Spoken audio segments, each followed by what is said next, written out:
Jail जी sir, Jagdish Lal Das sir, गणित विषय के प्रकांड विद्वान। ऐसे पूर्व हमरा से 2045 साल में हुनका से भेंट घाट भेल, जे क्रम में हमर भैया के विवाह वही घर में तही प्रसंग में आयल छलै। हुनकर शालीनता, भद्रता, गंभीरता,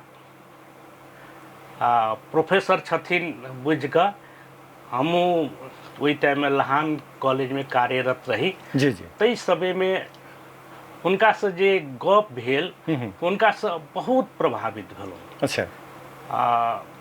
तखन से ओ वैवाहिक संबंध सेहो भेल। संयोगवश हमरो विवाह हुनके घर में, हुनकर सबसे छोट बहन साथे सेहो भेल। तऽ और हम हुनका साथे घनिष्ठ होबऽ में बहुत और होबऽ में नजदीक भेलहुँ। तही क्रम में हम लहान कॉलेज से परमानेंट भऽ कऽ रारावा कैंपस में एलहुँ। जी जी।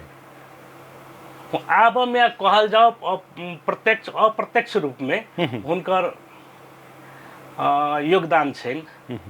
ओहिना भेंट घाट के क्रम में कहलखिन अहूठाम दरबंदी एकटा निकलल छै, एहिठाम फॉर्म भरू, अहूठाम के लेल आवश्यकता छै। फॉर्म भरलहुँ, त्रिवी सेवा से पास केलहुँ, एलहुँ। अत्यंत हुनका घर में किछु दिन घरों में रहलहुँ। अच्छा। ताहिके बाद अपन डेरा लेलहुँ। तऽ हुनका साथे बहुत सुमधुर संबंध। ताहिके बाद में हुनका डिपार्टमेंट में हम प्राय सब दिन जइयन। चूँकि अपने नेपाली में वो मैथ में लेकिन तैयो जाइत रहै छलियै। जी जाइत छलहुँ। आ हुनका साथे हम हुनकर जे छलखिन एल.पी. शाह अत्यंत मित्र। अच्छा, एल.पी. शाह के भेलखिन? एल.पी. शाह ई फिजिक्स विषय के एहिठाम ररेबे कैंपस में वो सह प्राध्यापक भऽ कऽ भेल छलखिन हैं। ताहिके बाद एस.एन.टी. सर, सत्यनारायण ठाकुर सर, जी जी, वो केमिस्ट्री में छलखिन हैं। तो हिनका सबके नजदीक हुनकर साथी सब छलन बहुत। रामेंद्र मंडल जी, बहुत नजदीक साथी। तो वह हमरा सब ठाम घुमा घुमा के सबसे परिचित करबै छलथि।